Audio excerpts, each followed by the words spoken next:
Hi, these topical talks gonna show you how to add Spotify bot on Discord.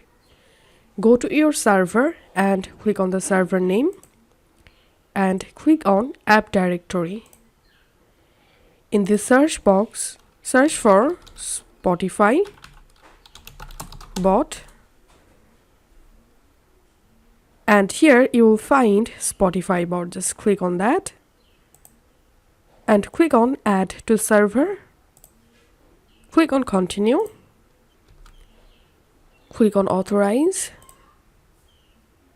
and ensure that you are a human.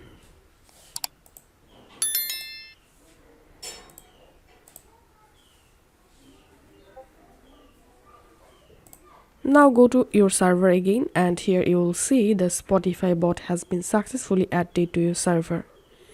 So this is how we can do it. And here scroll down, here you will find popular / commands for the Spotify bot. As you can see, if this video helped you out, please leave a like and leave a comment down below. Thank you for watching.